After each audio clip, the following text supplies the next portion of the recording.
সংসারের অভাব, সংসারের দুঃখ প্রত্যেকটি স্ত্রী স্বামীর ভালোবাসায় কিন্তু মেনে নেয়।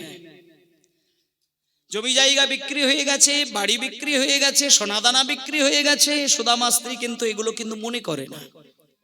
স্বামীর ভালোবাসা পেলে প্রত্যেকটি পতিব্রতা নারী এগুলোকে মেনে নেয়। কিন্তু আজকে সুদামা স্ত্রী অভাব দুঃখটাকে মেনে নিয়েছেন শুধুমাত্র সুদামার ভালোবাসায় ভুলে গিয়ে।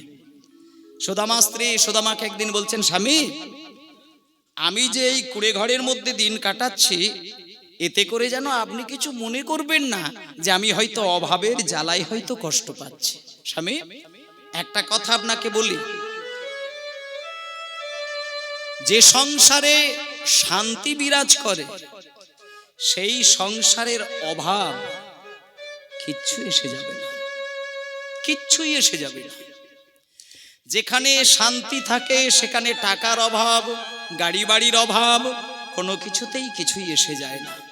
পান্তা খেয়ে দিন কাটায়, মুড়ি খেয়ে দিন কাটায়, ফেনা ভাত খেয়ে দিন কাটায়। তাতে করে সুদামার স্ত্রী কুচেলা দেবী কোনোদিন কোনোক্ষণে একটা বারও কিন্তু স্বামীকে কোনো বাজে ভাষায় কথা তো বলেই না, কটু দৃষ্টিতেও কোনোদিন স্বামীর দিকে তাকায় না। কিন্তু মা শোনে, ফ্যান খেয়ে দিন কাটাচ্ছে, মুড়ি খেয়ে জল খেয়ে রাত্রির কাটাচ্ছে, পান্তা খেয়ে দিন কাটাচ্ছে, সুদামা স্ত্রী তাতে কোনো কিছুই কষ্ট পায় না। কিন্তু মায়েরা, একটা কথা বলি, প্রত্যেকটি নারী জাতি স্বামীর ভালোবাসায় সবকিছুকেই কিন্তু মেনে নেয়। একটা জিনিসকে কিন্তু কোনো নারী, কোনো মেয়ে মানতে পারেন না। অভাব মেনে নিতে পারবে, গাড়ি বাড়ির অভাব মেনে নেয়, খাওয়া দাওয়ার অভাব মেনে নেয়, কিন্তু একটা অভাব কিন্তু কোনো নারী মানতে পারেন না। সুদামা স্ত্রী কোনোদিন স্বামীর চোখে চোখ রেখে কথা বলে না।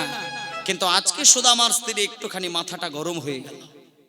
হঠাৎ দেখলেন যে শাড়িটা পরে পাড়ার মানুষদের কাছে দাঁড়াতে হয়, হঠাৎ একদিন কুচেলা দেবী সেই শাড়িটা পরতে গিয়ে দেখলেন শাড়ির কিছু কিছু জায়গায় ছিদ্র হয়ে গেছে।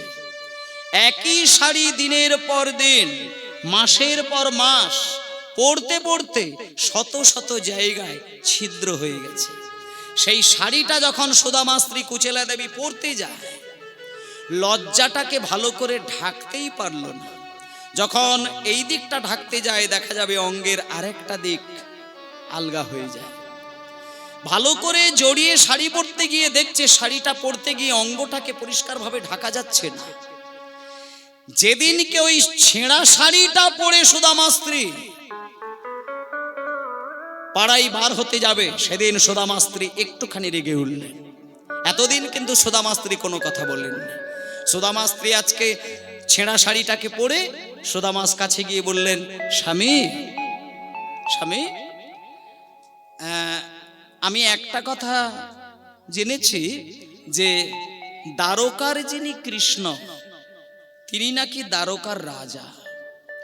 আর যেহেতু কৃষ্ণ দ্বারকার রাজা, রাজার কাছে তো টাকা পয়সা সোনাদানার কোনো অভাব নেই। কোনো ভিখারি যদি রাজার কাছে গিয়ে হাত পাতে, আমি যতটুকু জানি রাজা তাকে ফেরায় না। তা স্বামী, এটাও কিন্তু জেনেছি ওই দ্বারকার যে রাজা কৃষ্ণ, ও নাকি আপনার ছোটবেলার বন্ধু। তাহলে কৃষ্ণ যদি আপনার বন্ধু হয় আর সেই কৃষ্ণ যদি দ্বারকার রাজা হয়, তাহলে আপনি একটু কষ্ট করে যান না, আপনার বন্ধুর কাছে গিয়ে হাত পেতে কিছু টাকা পয়সা চেয়ে নিয়ে আসুন না, তাহলে তো আমাকে এত জ্বালা যন্ত্রণা কষ্ট সহ্য করতে হয় না। তখন সুদামা বলে উঠলেন, কুচেলা, কুচেলা, তুমি বোধহয় জানো না, ছোট্টবেলায় বৃন্দাবনে আমি আর কৃষ্ণ যখন খেলা খেলতাম, মা আমাকে দামি দামি সোনার জিনিসগুলো অঙ্গে ঝুলিয়ে দিয়ে সাজিয়ে দিয়ে আমাকে গোষ্ঠে পাঠিয়ে দিত। আর সেই কৃষ্ণকে আমি এত ভালোবাসতাম, যখন পাকা ফল পেড়ে নিয়ে আমি তার মুখে তুলে দিতাম, সে যখন সেই পাকা ফলটা চিবিয়ে চিবিয়ে খেত, তার ওই মুখের এঁঠো ফলটা খাওয়ার জন্য আমার শরীরের সোনার গয়নাগুলো আমি তাকে খুলে দিতাম। কুচেলা, যে বন্ধুর মুখের এঁঠো খেতে গিয়ে আমি আমার সোনার জিনিসগুলো তাকে আমি চিরকালের জন্য দিয়ে দিতাম, আর আজকে আমি সংসারের অভাবের কথা জানানোর জন্য আমি ভাইকানাইয়ের কাছে যাব? কুচেলা, আমি যদি না খেতে পেয়ে মরেও যাই, আমি আমার ভাইকানের কাছে হাত পাততে পারবো না। যাই বলো কুচেলা, আমি কিছুতেই এ কথা পারবো না মানতে। এবার বুদ্ধিমতী কুচেলা তো শোনেন মায়েরা, যে স্ত্রী সত্যি ভেতর থেকে স্বামীকে ভালোবাসেন, সেই স্ত্রী হঠাৎ করে স্বামীকে যদি ব্যথা দিয়ে কোনো একটা কথা বলেও ফেলে, স্বামী যদি সেই কথা শুনে ব্যথা পায়, স্বামী ব্যথা পেয়ে যতটুকু কান্নাকাটি করে তার থেকে স্ত্রী কিন্তু বেশি কান্নাকাটি করে। যে স্ত্রী স্বামীকে ভালোবাসে, স্বামীর দুঃখ কিন্তু মেনে নিতে পারে না। কুচেলা দেবী কথাটা বলতে গিয়ে যখন দেখলো যে স্বামী একটু মনে মনে কষ্ট পেয়েছে, বুদ্ধিমতী কুচেলা কথাটাকে ঘুরিয়ে দিলেন, স্বামী আপনি কিছু মনে করবেন না, আসলে না আপনাকে আমি ওই কষ্ট দেওয়ার জন্য কিন্তু কথাটা বলিনি। আমি আপনাকে আসলে এই কারণেই বলতে চাইছিলাম যে আপনি অনেকগুলো বছর হয়ে গেল আপনার বন্ধুর মুখটা আপনি দেখেননি। সেই ছোট্টবেলায় আপনি আপনার বন্ধুকে হারিয়েছেন। শুনেছি অনেকগুলো বছর আপনি ভাইকানাইকে দেখেননি, আর যেহেতু আমি আপনার স্ত্রী, আপনার পাশে পাশেই থাকি, আমি আপনাকে দেখে বুঝতে পারি আপনার মনটা চঞ্চল হয়ে উঠেছে। তাই জন্য কয়েকটা দিনের জন্য শুধু আপনার ভাইকানাইকে দেখে চলে আসুন। না না, অভাবের কথা বলতে হবে না, আপনি সংসারের কোনো অভাবের কথা আপনি বলবেন না। আপনার বন্ধু যদি নিজে থেকেও জিজ্ঞেস করে, আপনি কিন্তু বলবেন আমি খুব সুখে আছি, শান্তিতে আছি, ভালো আছি, আমার কোনো অভাব নেই। তা স্বামী, আমি কিন্তু একটা জিনিস জানি, সংসারে লক্ষ অভাব থাকতে পারে, শান্তি যে সংসারে থাকবে, অভাব তার কিছুই এসে যাবে না। তাই স্বামী আপনি চলে যান। সুদামা এই কথা শুনে বলে উঠলেন, কুচেলা এইটা তুমি খুব ভালো কথা বলেছ। আমিও কিন্তু এই কয়েকটা দিন জানি না কেন এরকম হচ্ছে, হঠাৎ করে রাত্রিতে আমার ঘুমটা ভেঙে যাচ্ছে, আর ভাইকানাইয়ের জন্য আমার বুকের ভেতরটা যেন খা খা করে উঠছে। স্বামী কবে যাবেন? যাব তো, কিন্তু আবার কিন্তু কি, আবার কিন্তু কি, আপনি এক্ষুনি বেরিয়ে যান। সুদামা বলছে, কুচেলা এক্ষুনি বেরিয়ে যান বললেই তো বেরিয়ে যাওয়া যায় না কুচেলা। শোনো, ঘন ঘন কোনো ব্যক্তি যদি কোনো তার আত্মীয় বাড়িতে যায়, ঘন ঘন কোনো বন্ধু যদি তার বন্ধুর বাড়িতে যায়, ঘন ঘন গেলে, প্রতিনিয়ত গেলে, তাকে কিছু না নিয়ে গেলেও কিছু এসে যায় না। কিন্তু 10 বছর ছাড়া, 20 বছর ছাড়া কোনো আত্মীয় যদি কোনো আত্মীয় বাড়িতে যায়, হাতে কোনো কিছু না নিয়ে গেলে ভদ্রতা থাকে কি? তাই জন্য কুচেলা, আমি অনেকগুলো বছর আমার ভাইকানাইকে আমি দেখিনি। তা এতগুলো বছর পরে আমি যদি আমার ভাইকানের কাছে গিয়ে দেখা দিই, কিছু যদি না নিয়ে যায়, আমার সম্মান থাকবে কি? তাই কুচেলা, যদি কিছু এনে দিতে আমায় পারো পায়,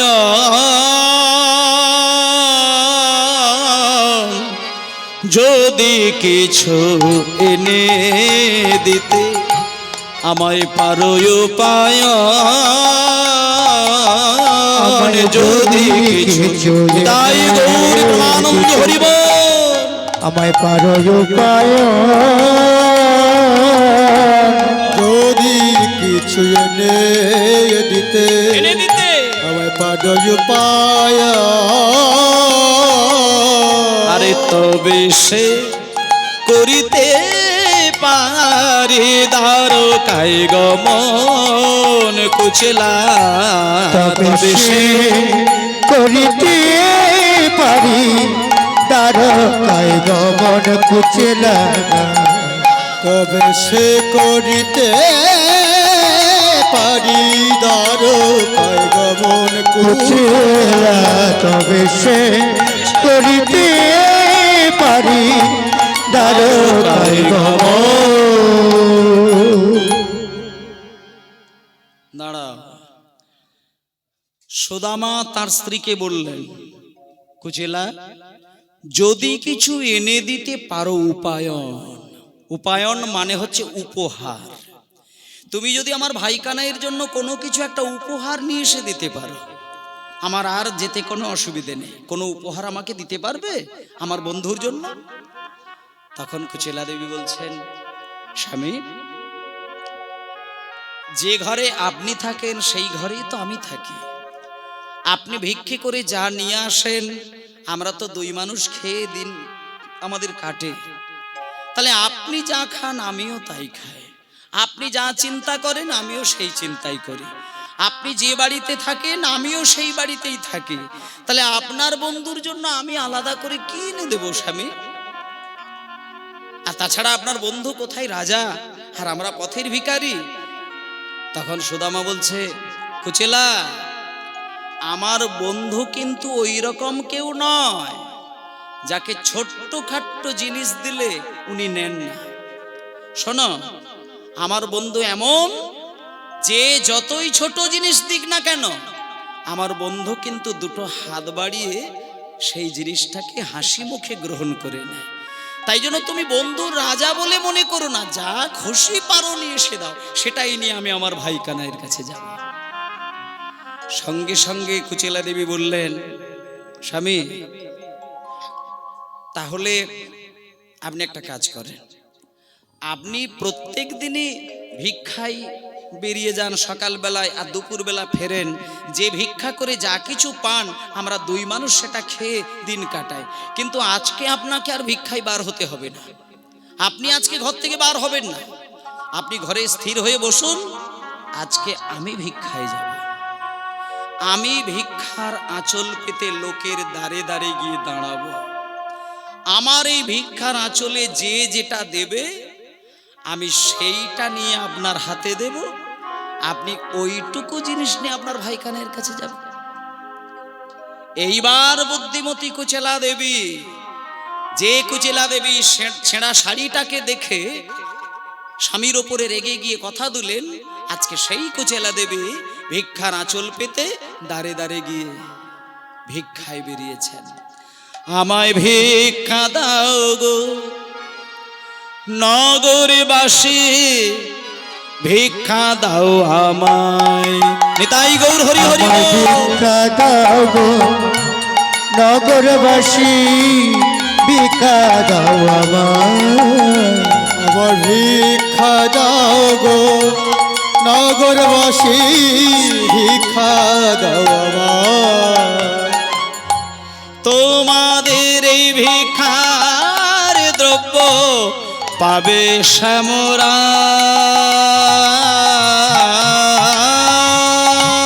তোমাদের ভিক্ষার দ্রব্য পাবে শ্যামরা।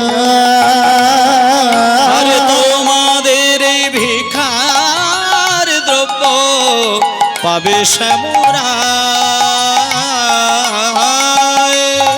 তোমাদের ভিক্ষার দ্রব্য পাবে শ্যামরা। আরে ভিক্ষা দাও আমায়, আমায় ভিক্ষা দাও গো নগরবাসী, ভিক্ষা দাও আমায়, আমায় আমায় ভিক্ষা দাও গো নগরবাসী, ভিক্ষা দাও আমায়। আমায় ভিক্ষা দাও গো নগরবাসী, ভিক্ষা দাও আমায়। দাও গো নগরবাসী, ভিক্ষা দাও আমায়।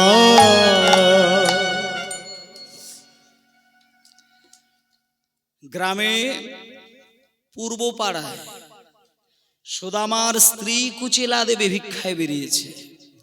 পূর্ব দিকের পাড়ায় যত যত বাড়িগুলো ছিল, প্রথম যে বাড়িটাই প্রথম ঢুকলো, সুদামা স্ত্রী কুচেলা দেবী দরজার কাছে গিয়ে যেই ভিক্ষার ঝুলিটা বাড়িয়ে বলল ভিক্ষা দাও, সেই বাড়ি থেকে একজন মা বেরিয়ে এসে বললেন, ও বউটা,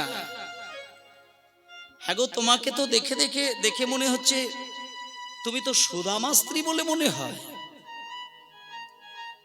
তা সুদামা রোজ ভিক্ষা করে, তুমি তার স্ত্রী হয়ে আজকে বেরিয়েছো, মানে তোমার স্বামীর কি কোনো শরীর খারাপ হয়েছে নাকি গো?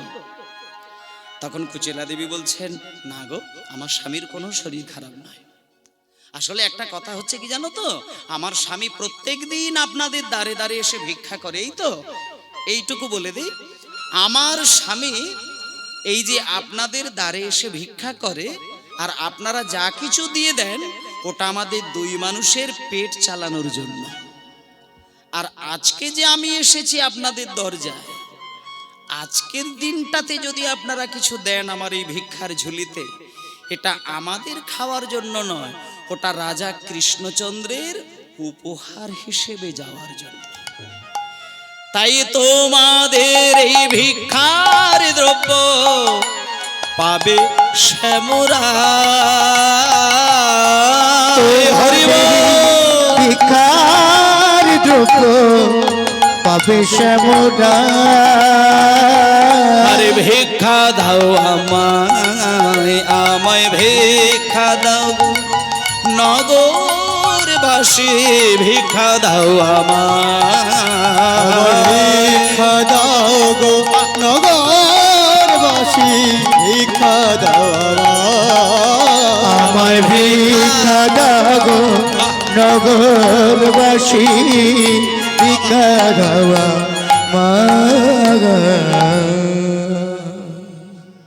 এই আরে বেটা সুদামা, তো উঠবি তো জলের বোতলে হাত কেন? শোনো, ওই বেটা সুদামা সে নিজে ভিক্ষে করে বোধহয় ঠিক মতো পায় না, এখন আবার বউকে পাঠিয়ে দিয়েছে। হ্যাঁ, আচ্ছা, ওই সুদামা নাকি গুরুদেবের চরণ ধরে একটা কথা দিয়েছিল না, যে আমি জীবনে কোনোদিন মিথ্যে কথা বলবো না, অন্যায়ের সঙ্গে আপোষ করব না। তা যে মিথ্যে বলবে না, অন্যায়ের সঙ্গে আপোষ করবে না, সে না খেতে পেয়ে মরুক না। হ্যাঁ, বউ তাই ঠিক, বউকে কেন পাঠাবে? মিথ্যে বলনি তো না খেতে পেয়ে মরো, ওসব ভিক্ষে টিক্কে বালাই নেই। ও বউটা, ও বউটা, আর ও কি, তোমার স্বামী যেহেতু মিথ্যে কথা বলবে না, অন্যায়ের সঙ্গে প্রশ্রয় দেবে না, সৎ পথে চলবে, সত্য কথা বলবে, তা না খেতে হবে আমার, ওসব ভিক্ষে টিকে বালাই নেই, যা বেরিয়ে যা, এইখান থেকে বেরিয়ে যাও, পাশের ঘরে যাও। এবার সুদামা স্ত্রীকে সরাসরি অপমান করছেন বাড়ির লোকজন বেরিয়ে এসে, কিন্তু সুদামা স্ত্রী কিন্তু ওইসব কথাতে তার কিচ্ছুই এসে যায় না, কিচ্ছু এসে যায় না।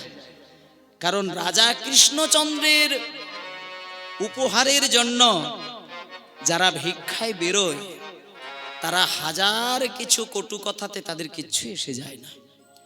যে বাড়িতে ফিরিয়ে দেয় সেই বাড়ি ছেড়ে আবার অন্য বাড়িতে যায়, আবার অন্য বাড়ির লোক ফিরিয়ে দিলে আবার অন্য বাড়িতে যায়। কিন্তু মা, গ্রামের সবাই যদি অভদ্র হয়, একজন ব্যক্তি তো ভদ্র থাকবে। একটা দেশের মধ্যে সবাই যদি কাপুরুষ হয়ে জন্ম নেয়, একদিন তো একটা মহাপুরুষের তো জন্ম হবে। কিন্তু শাস্ত্র বলছে, একটা গ্রাম সকলেই যদি অভদ্র ব্যক্তি হয়, একজন যদি খাঁটি ভদ্রলোক ওই গ্রামের মাটিতে জন্ম নেয়, তার জন্য গ্রামটা কিন্তু ধন্য হয়ে যায়। সেই জন্যে তখনকার দিনে বিধান ছিল, সারা গ্রামের মাঝখানে একটা ধর্মীয় স্থান থাকবে, যেখানে আধ্যাত্মিক কিছু আচরণ, পূজা অর্চনা, পাঠ চলবে, যে পূজা পাঠের দ্বারা গ্রামবাসীদের কল্যাণ হবে। আর সেই জন্য আগেকার দিনে গ্রামে একটা পীঠস্থান থাকতো। আর এখন বাড়িতে বাড়িতে মন্দির, তখন তো বাড়িতে বাড়িতে মন্দির ছিল না, এখন বাড়িতে বাড়িতেই লাখ লাখ টাকা দিয়ে মন্দির। তখন গ্রামের মাঝখানে একটা মন্দির হতো, যে কোনো আচার বিধি অনুষ্ঠানে গ্রামবাসীরা এসে পাগল হয়ে ভগবানের সেবা করতেন। আর বাড়িতে বাড়িতে এখন সেটা হয়ে গেছে, আরো উন্নত জায়গায় দাঁড়িয়ে পড়ছে।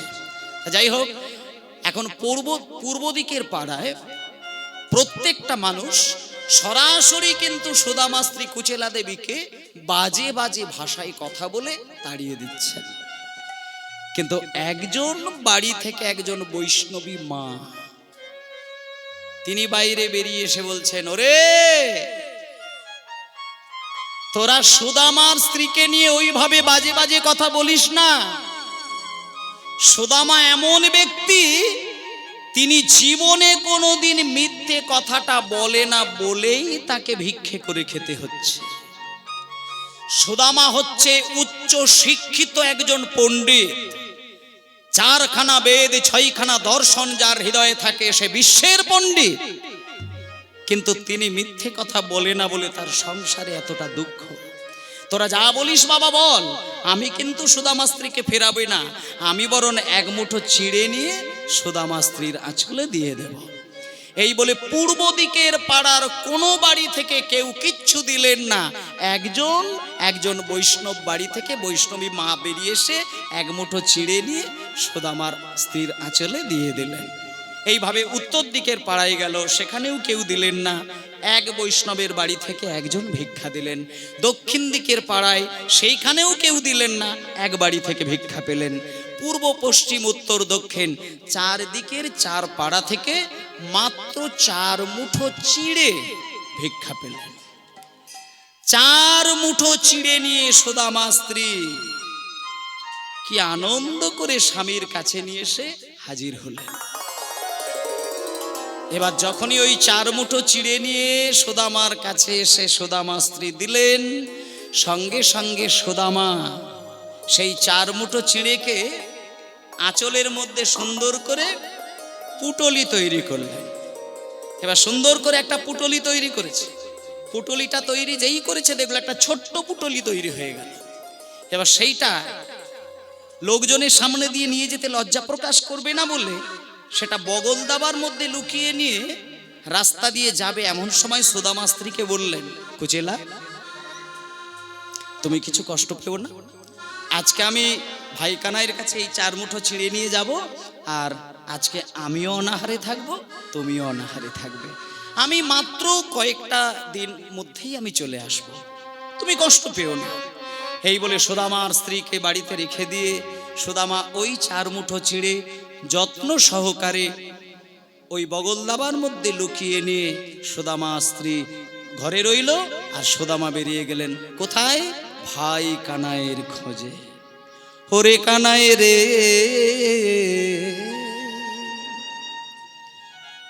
কোথায় আমার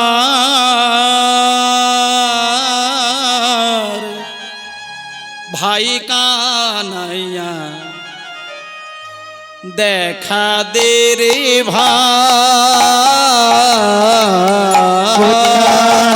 আমার। হরি হরি হরি হরি ভাই কানাইয়া, দেখা দে রে ভাই।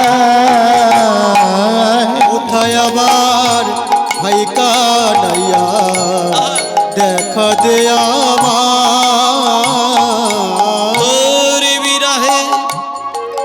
তোর বিরাহে পরাণ আমার চলে যেতে চায়। তোর বিরহে পরাণ আমার চলে যেতে চায়।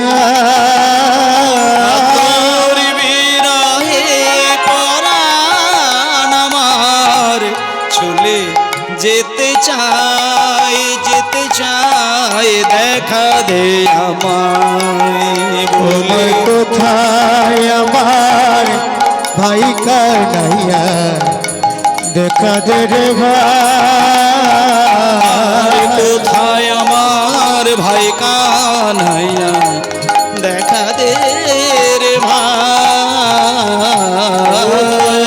আমার ভাই কানাইয়া, দেখা দে রে ভাই। কানাই রে,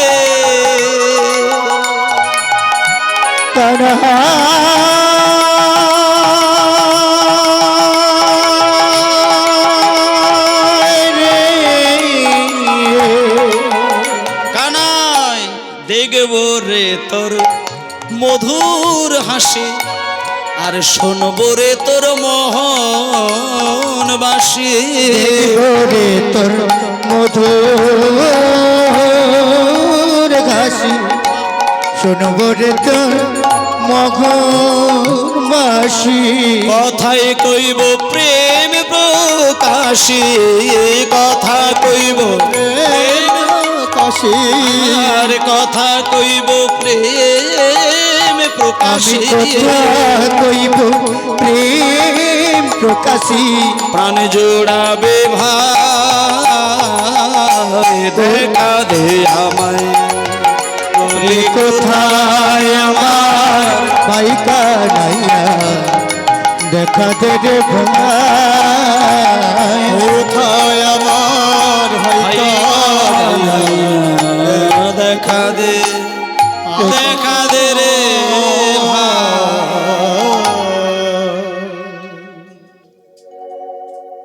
কাঁদতে কাঁদতে সুদামা সেই 4 মুঠো চিড়ে নিয়ে চলল কৃষ্ণের কাছে।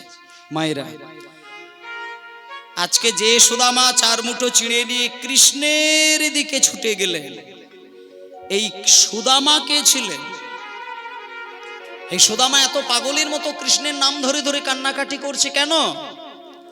আজকে যাকে সুদামা নামে আমরা সকলেই চিনি, এই সুদামা হচ্ছে দাপর যুগে কৃষ্ণের প্রিয় বন্ধু।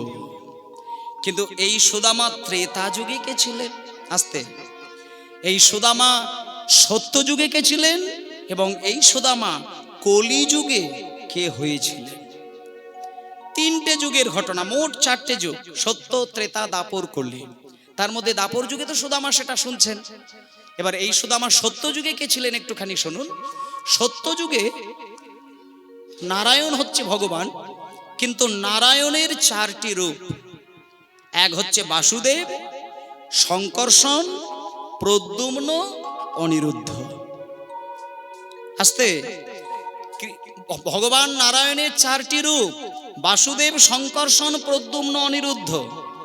এবার ওই সত্য যুগের যে 4টি নারায়ণ, মানে 4টে নারায়ণকে একই দেখতে, 4 জনেরই 4টে হাত, 4 জনেই বিষ্ণু, 4 জনেরই হাতে শঙ্খচক্র গদা পদ্ম, শুধু তাদের নামটা ছিল আলাদা আলাদা, বাসুদেব, শঙ্কর্ষণ, প্রদ্যুম্ন, অনিরুদ্ধ।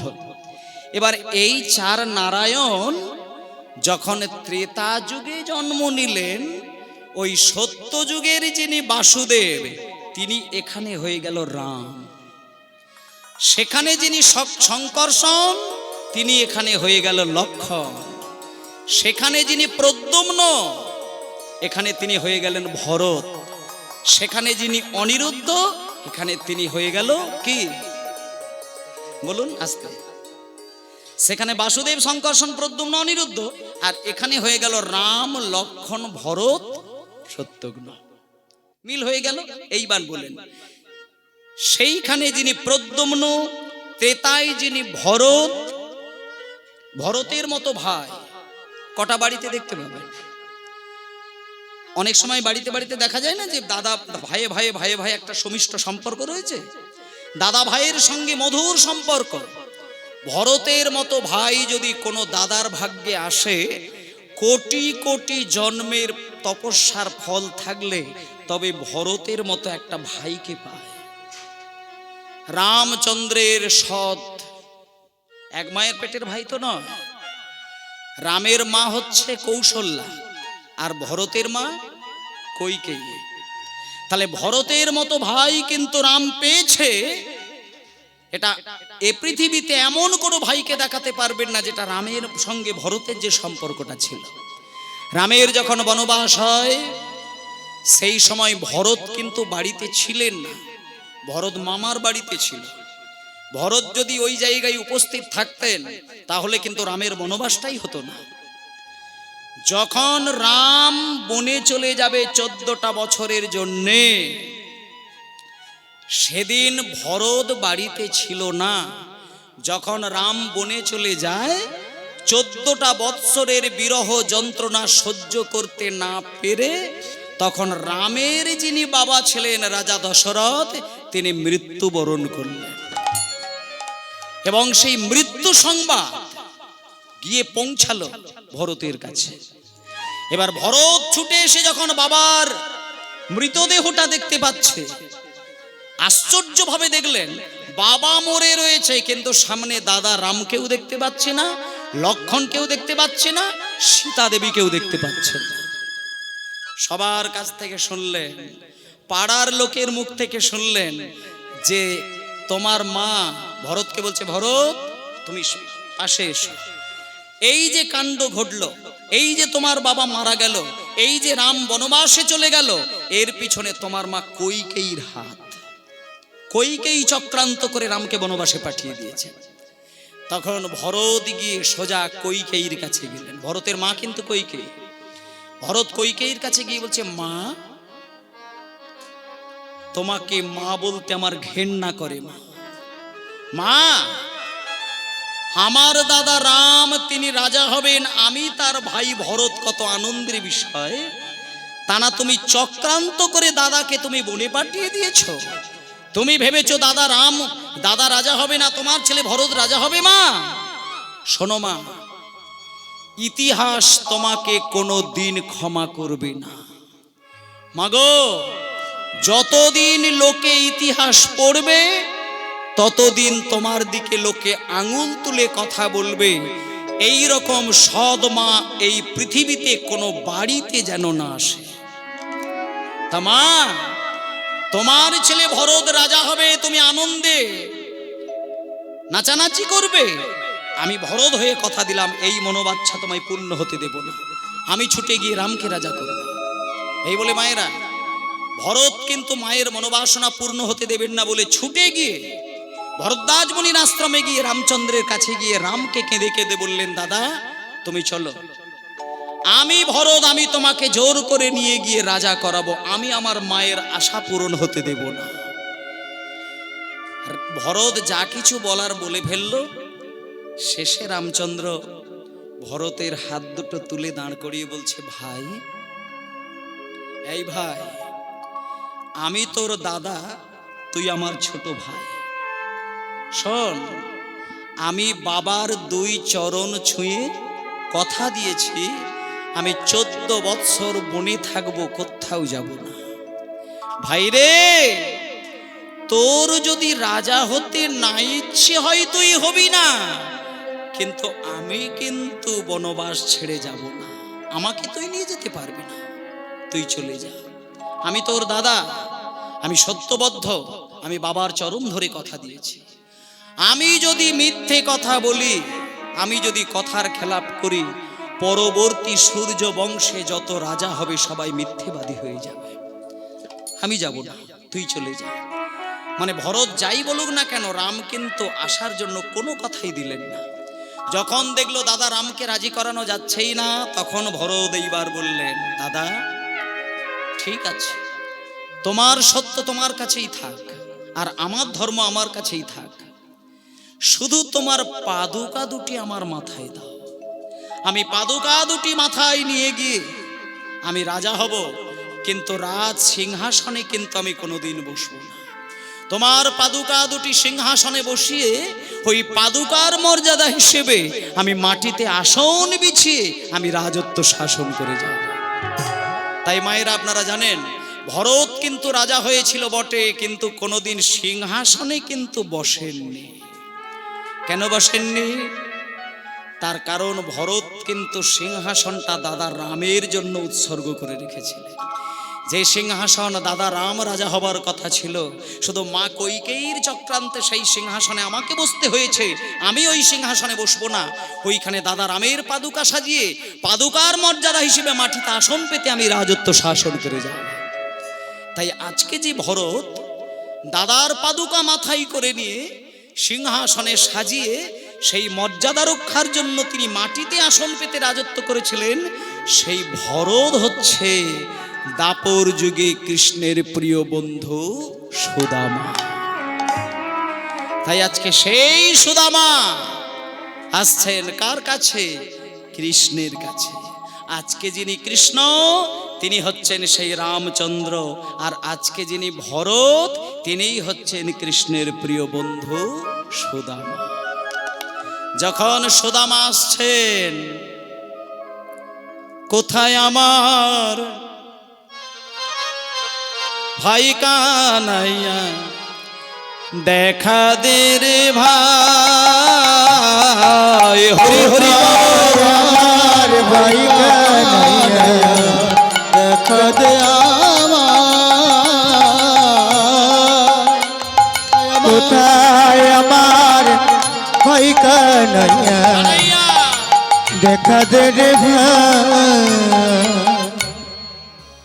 আস্তে মায়েরা, রাজ দরবারে যখন প্রবেশ করতে গেল সুদামা, রাজবাড়ির সামনে দেখলো দুইজন দারোয়ান দাঁড়িয়ে রয়েছে। এবার দারোয়ান যখন দাঁড়িয়ে রয়েছে, সুদামা তো আর ভেতরে যেতে পারছে না। সুদামা ওই চার মুঠো চিড়েটাকে বগল দাবাই করে কোনো রকমে লুকিয়ে নিয়ে গিয়ে আর ওই রাজপ্রাসাদে ঢুকতে যাবে, এমন সময় দারোয়ান গিয়ে বলে, এই ভিখারি, দাঁড়াও দাঁড়াও, কোথায় যাবে তুমি? আমি? হ্যাঁ, তুমি কোথায় যাবে ভেতরে? তখন সুদামা বলছে, শোনো, তোমাদের যে রাজা কৃষ্ণ না, ও কিন্তু আমার বন্ধু। বন্ধু? হ্যাঁ গো, কৃষ্ণ হচ্ছে আমার ছোটবেলার বন্ধু। দারোয়ান বলছে, দাঁড়াও দাঁড়াও দাঁড়াও, আমাদের রাজা হচ্ছে কৃষ্ণ আর তার বন্ধু এই একটা রাস্তার ভিখারি? বেরিয়ে যাও, বেরিয়ে যাও এইখান থেকে। তখন সুদামা বলছে, শোনো শোনো শোনো শোনো শোনো, তোমরা তো ওই মানে দুইজন দারোয়ান আছো, একজন দারোয়ান দাঁড়িয়ে থাকো আর একজন দারোয়ান তোমাদের রাজার কাছে যাও। রাজার কাছে গিয়ে শুধু তোমাদের রাজাকে বলবে, মানে কিচ্ছু বলতে হবে না, শুধু বলবে ছোট্টবেলার বন্ধু সুদামা দরজার সামনে দাঁড়িয়ে রয়েছে। এবার যেই বলেছে ছোটবেলার বন্ধু সুদামা, সঙ্গে সঙ্গে দারোয়ান গিয়ে মহারাজ কৃষ্ণর কাছে গিয়ে বলছে, মহারাজ, ও মহারাজ, মহারাজ কে? মহারাজ, ওই দরজার সামনে না একজন ভিখারি এসে দাঁড়িয়েছে, আর উনি বললেন উনি নাকি আপনার ছোট্টবেলার বন্ধু। কি নাম? নাম বললেন সুদামা। হ্যাঁ, সুদামা। কনকে পজঙ্কে কৃষ্ণ আছিল বসিয়া। হরি বল। কনকে কৃষ্ণ আছিল বসিয়া, কনকে কৃষ্ণ আছিল বসিয়া, কনকে কনকে কৃষ্ণ আছিল বসিয়া। আরে ধাইয়া চলিল কৃষ্ণ সুদামা শুনিয়া, ধাইয়া চলিল সুদামা শুনিয়া, ধাইয়া চলিল কৃষ্ণ সুদামা শুনিয়া, ধাইয়া চলিল কৃষ্ণ সুদামা বলিয়া, ধাইয়া চলিল কৃষ্ণ সুদামা বলিয়া, ধাইয়া চলিল কৃষ্ণ সুদামা বলিয়া। ধে ধে চলেছে, ধে চলেছে, ধে চলেছে, ধে চলেছে, সুদামা সুদামা বলি ধে ধে চলেছে, সুদামা সুদামা বলি ধে চলেছে, সুদামা বলি ধে চলেছে, সুদামা সুদামা বলি ধে চলেছে। দরজার সামনে ছুটে এসে দেখছে সেই ছোট্টবেলার বন্ধু সুদামা এসে দাঁড়িয়ে রয়েছে। এবার কৃষ্ণ বলছে, সুদামা, এই সুদামা, এই সুদামা, সেই ছোট্টবেলায়, চল ভেতরে চল, ভেতরে চল, এখানে দাঁড়ালে হবে না, ভেতরে চলে আয়, একেবারে রাজপ্রাসাদের ভেতরে তোকে নিয়ে যায়, চলে আয়। লইয়া চলিল কৃষ্ণ সোনার সিংহাসনে, লইয়া চলিল কৃষ্ণ সোনার সিংহাসনে, লইয়া চলিল কৃষ্ণ সোনার সিংহাসনে, লইয়া চলিল কৃষ্ণ সোনার সিংহাসনে, লইয়া চলিল কৃষ্ণ সোনার সিংহাসনে, লইয়া চলিল কৃষ্ণ সোনার সিংহাসনে, লইয়া চলিল কৃষ্ণ সোনার সিংহাসনে, লইয়া চলিল কৃষ্ণ সোনার সিংহাসনে, লইয়া চলিল কৃষ্ণ সোনার সিংহাসনে।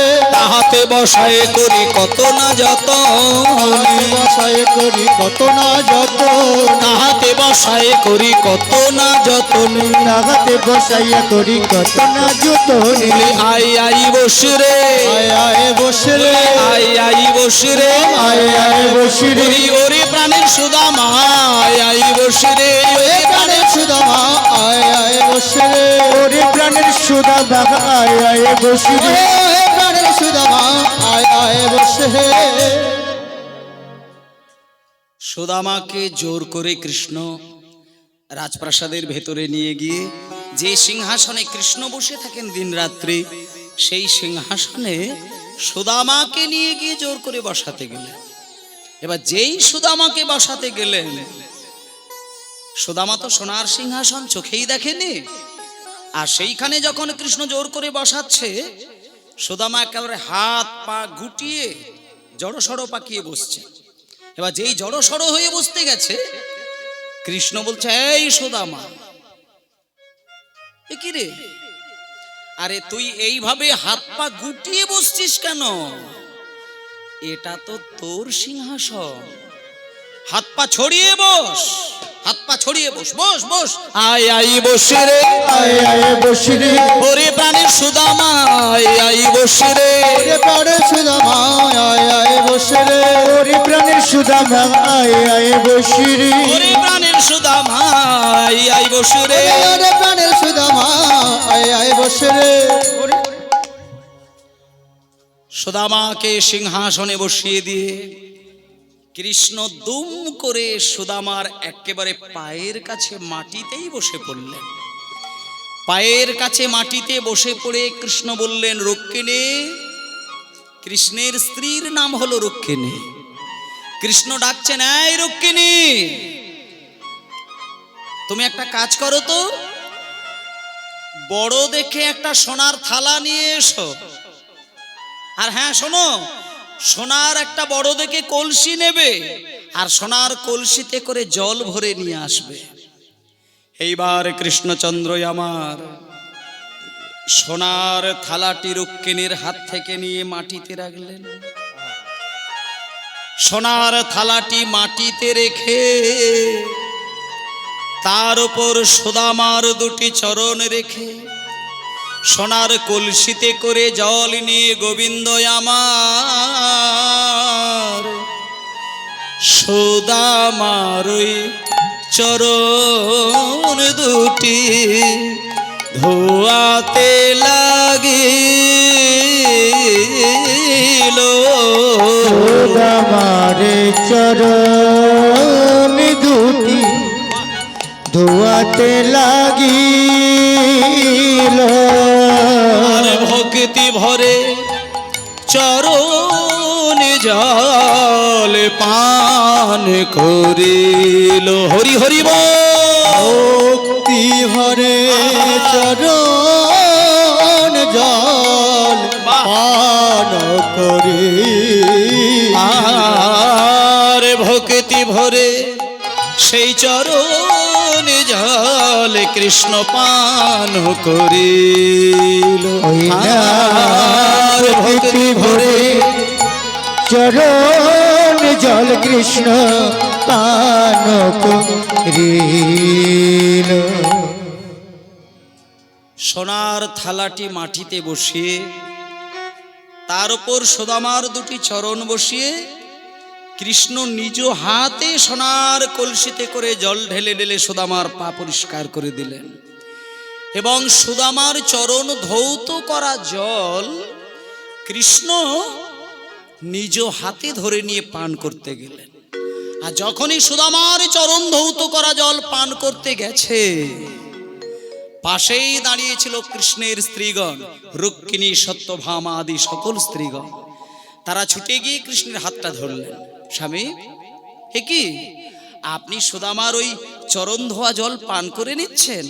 শোনেন, আমরা সবাই আপনার স্ত্রী, আপনি সুদামার চরণ ধৌত করা জল পান করছেন, করুন, কিন্তু আমাদের জন্য একটু চরণামৃত রেখে দিও, চরণামৃত রেখে দিও, আমাদের চরণামৃত একটু রেখে দিও, একটু চরণামৃত রেখে দিও। আমরা তো আপনার সহধর্মিণী, চরণামৃত রেখে দিও, আমরা তো আপনার সধর্মিনী, একটু চরণামৃত রেখে দিও।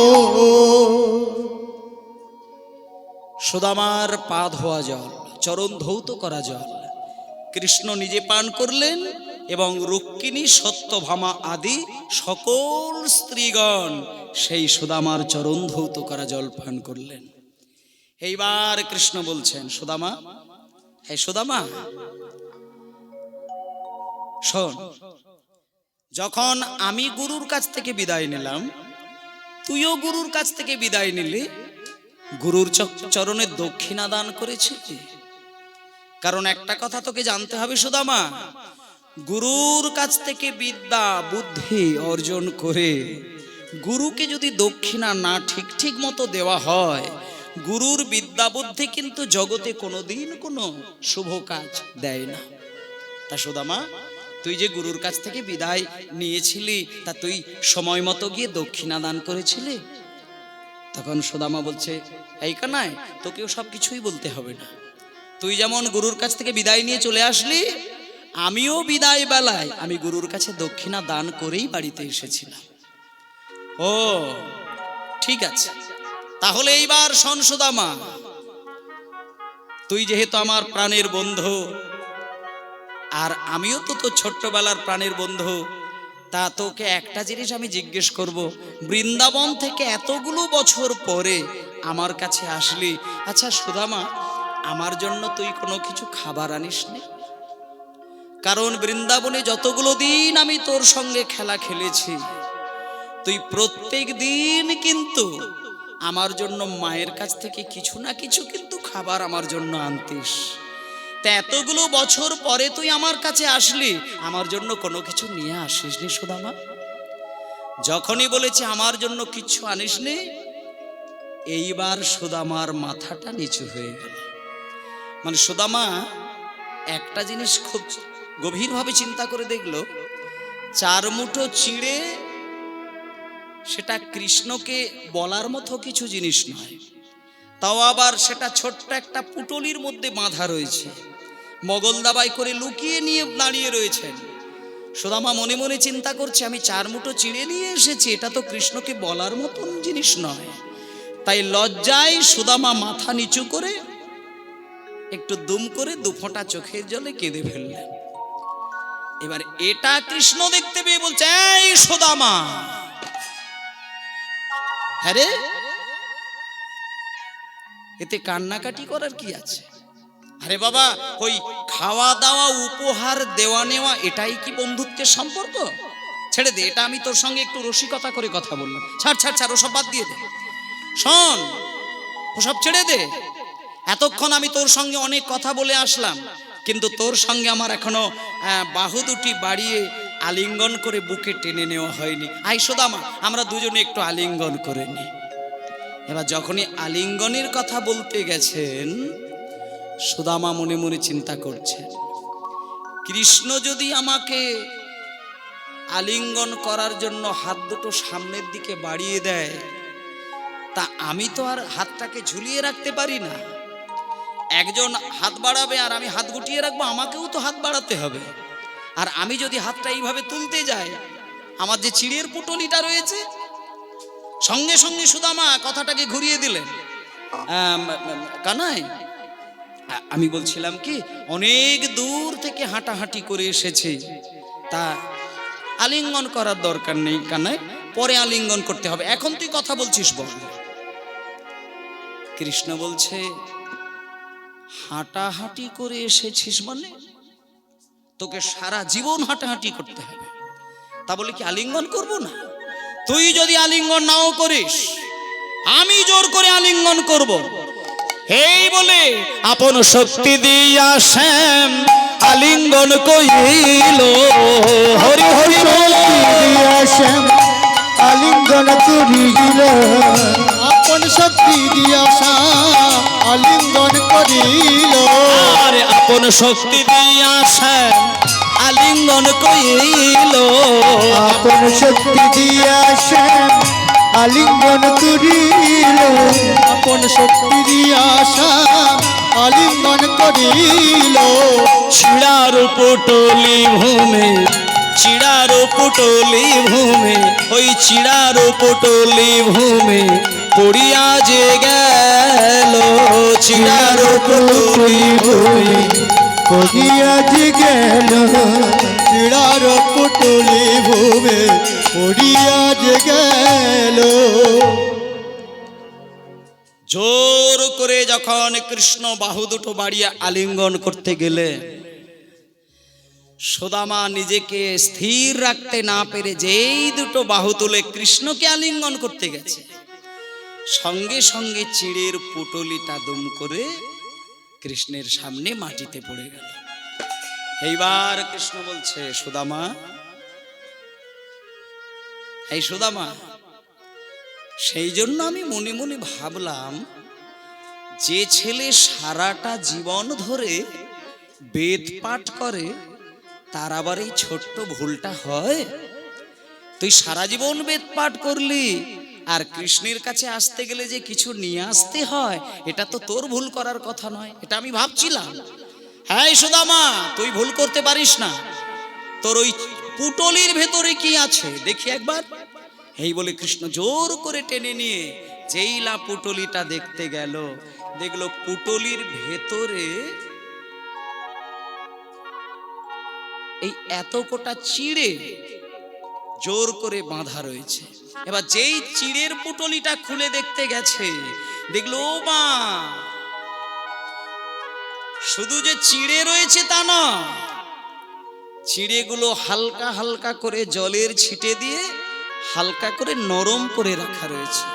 তখন কৃষ্ণ সুদামাকে বলছে, সুদামা, তুই আমাকে এত ভালোবাসিস, এতটাই ভালোবাসিস, যখন আমি শান্তিপুনি মুনির আশ্রমে দুইজনে লেখাপড়া শিখছিলাম, শান্তিপুনি মুনি আমাদেরকে গভীর জঙ্গলে জ্বালানি কাঠ নিয়ে আসার জন্য পাঠিয়েছিলেন। তুইও গেলি, আমিও গেলাম। আর হঠাৎ গভীর জঙ্গলে প্রচন্ড ঝড়, বৃষ্টি, বর্জাঘাত উঠেছিল, তোর মনে আছে? তখন তুই ছুটে এসে আমাকে উবুর করে আগলে ধরেছিলি।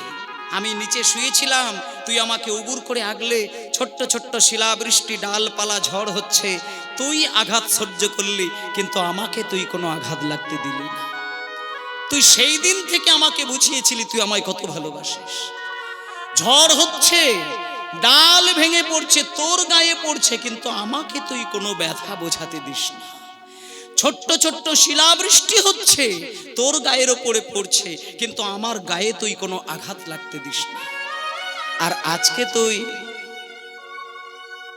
ভাবনা চিন্তা করে দেখলি, যেহেতু আমি রাজা হয়েছি, রাজা হলেই রাজাকে যখন কেউ দেখতে আসে, দামি দামি মিষ্টি নিয়ে আসে, আর সেই হাজার লোকের নিয়ে আসা মিষ্টি খেতে খেতে আমার মুখের স্বাদ পাল্টে গেছে বলে তুই সেটা চিড়ে নিয়ে এসেছিস আমার মুখের স্বাদ ফেরানোর জন্য।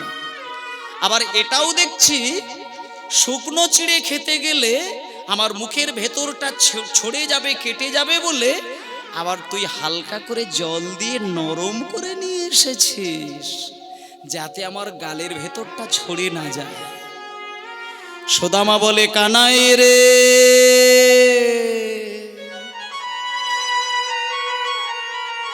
সত্যি কথা বলতে কি আমি তো চিড়ে ভিজিয়ে আনি নাই, তবে এই চিড়ে ভিজলো কেমন করে জানো? এই যে ভিক্ষা করা চিড়ে, আমার স্ত্রী কুচেলা চার দ্বারে গিয়ে 4 মুঠো ভিক্ষা করেছিল এই চিড়ে। এই 4 মুঠো চিড়ে যখন আমার স্ত্রীর হাত থেকে আমার হাতে নিলাম, আর যখন ওই 4 মুঠো চিড়ে নিয়ে আমি তোর কাছে আনবো এই কথা মনে মনে ভাবলাম, তখন আমার মনে হলো যে বদনে ক্ষীর, সর, ছানা, ননি, মাখন তুলে দিতে মা যশোদার হাত কেঁপে যেত, যে বদনে পাকা পাকা ফল তুলে দিতে শ্রীদাম সুদামের হাত দুলে যেত, সেই বদনে আমি শুকনো চিড়ে কেমন করে দেব? এই কথাগুলো আমি ভাবতে ভাবতে আমার চোখের জলে চিড়ে ভিজে গিয়েছে। হরি হরি বল। চিড়ে ভিজে গিয়েছে। কেমন করে দেব বদনে চোখের জল চিড়ে ভিজে গিয়েছে। আমি কেমন করে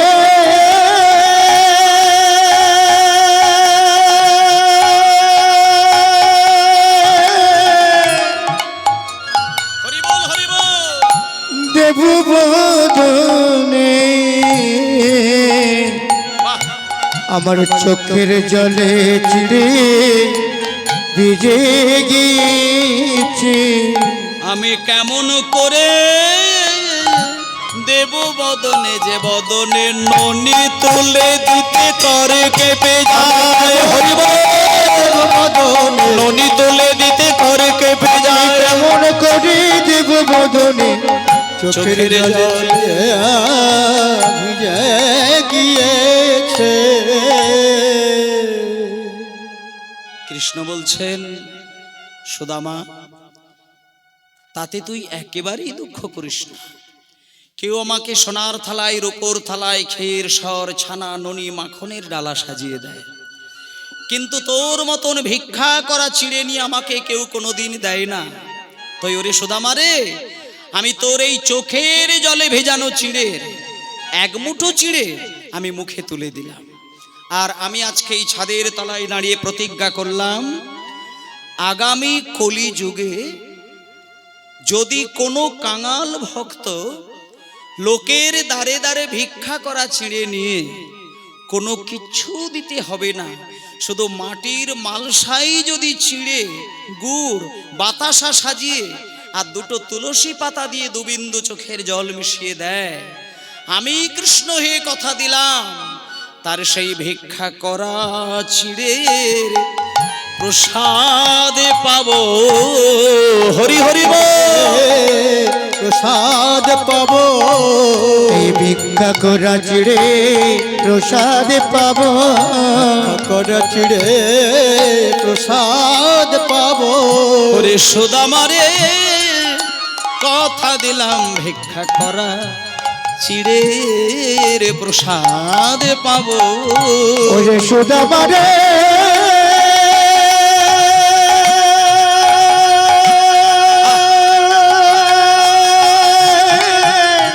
হরি হরি হরি হরি বল। তোরে কথা দিলাম ভিক্ষা করা চিড়ে প্রসাদ পাব।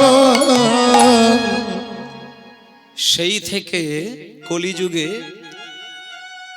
ভগবানের প্রসাদ তৈরি করতে গেলে রূপোর থালা, সোনার থালা, পেতলের থালা, কাঁসার থালা কোনো কিছু দিতে লাগে না।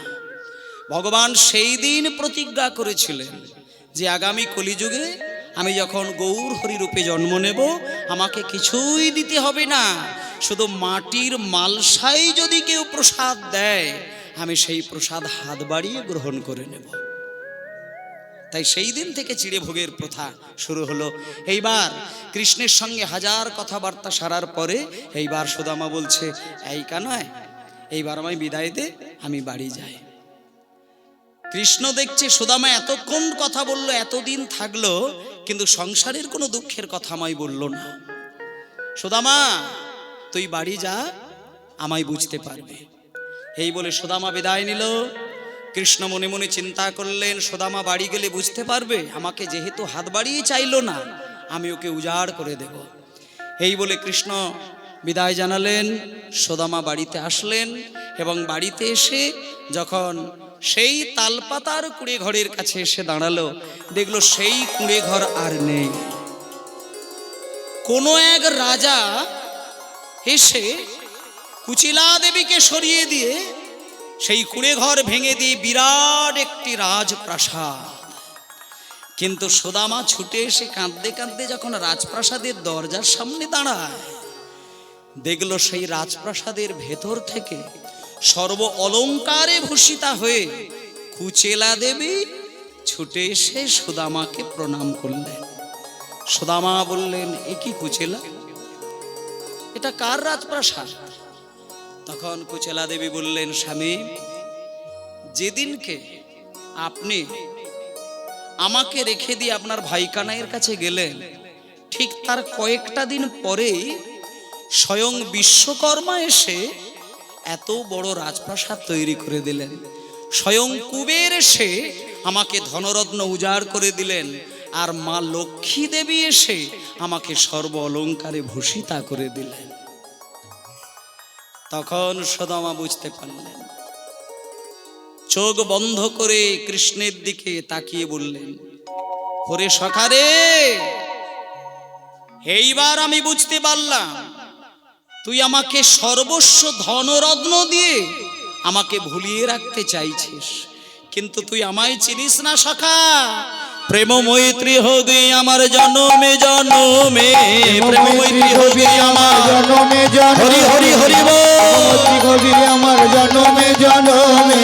আর কিছু নাহি চাই ওই শ্রীচরণে, আর কিছু নাহি চাই ওই শ্রীচরণে, আমি আর কিছু নাহি চাই ওই শ্রীচরণে, আর কিছু নাহি চাই ওই শ্রীচরণে, আমি আর কিছু চাই না, আর কিছু চাই না। জন্মে জন্মে বন্ধু হতে পারি, আর কিছু চাই না, বন্ধু হতে পারি, আর কিছু চাই না। জন্মে জন্মে বন্ধু হতে পারি, আর কিছু চাই না। জন্মে বন্ধু হতে পারি, আর কিছু চাই না। তাই সেই সুদামা 4টি যুগে শুধু কেঁদেছিলেন কৃষ্ণের সঙ্গে বন্ধুত্ব করার জন্য। সত্য যুগে 4 নারায়ণের মধ্যে একজন, ত্রেতা যুগে 4 ভাইয়ের মধ্যে একজন, দাপরে বন্ধুদের মধ্যে একজন সুদামা, আর কলি যুগে 12 গোপালের মধ্যে এক গোপাল, যার নাম হলো সুন্দরানন্দ পণ্ডিত, যার যশোর জেলায় এখনো তার আশ্রমটি রয়েছে।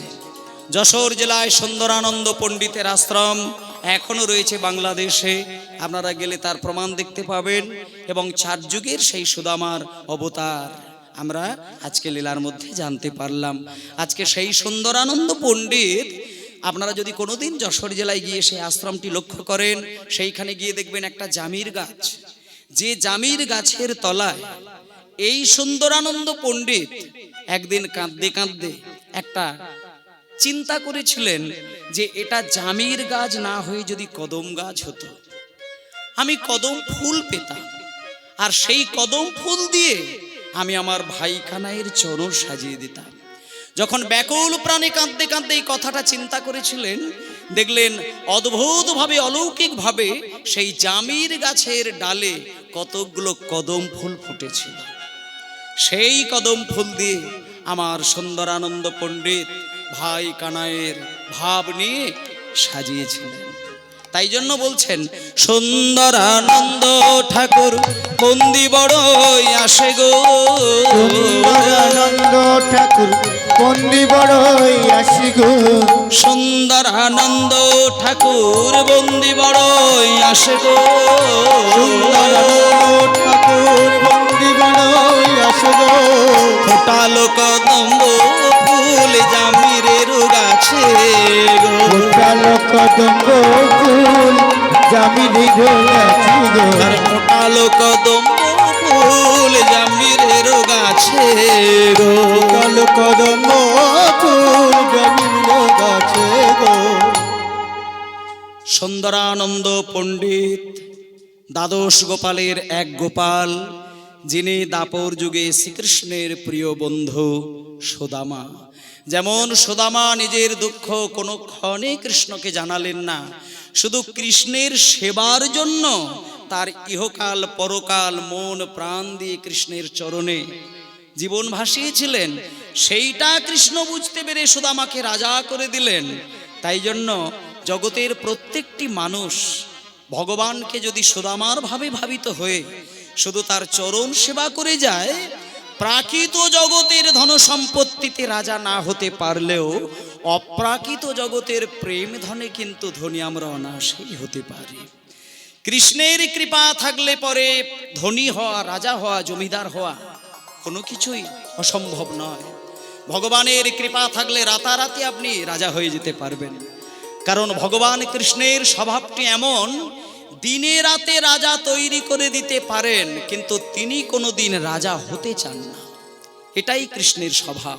তাই আমরা সারা জীবন সুদামার ভাবে ভাবিত হয়ে কৃষ্ণের চরণে সেবা করব, কিন্তু হাত পেতে চাইব এটা কোনোদিন করব না। যেটা সুদামার হাজার দুঃখেও কোনোদিন কৃষ্ণের কাছে হাত বাড়িয়ে চাইল না। আজকে আমরা প্রাণ ভরে দর্শন করলাম সেই অমৃতময় লীলা কাহিনী কৃষ্ণ সুদামা। সবাই মিলে আজকে বলুন, মধুময় শ্রীধাম বৃন্দাবন ধাম কি, কৃষ্ণ সুদামা কি, রাধা রানী কি, শ্যাম সুন্দর কি, আপন আপন গুরুদেব কি।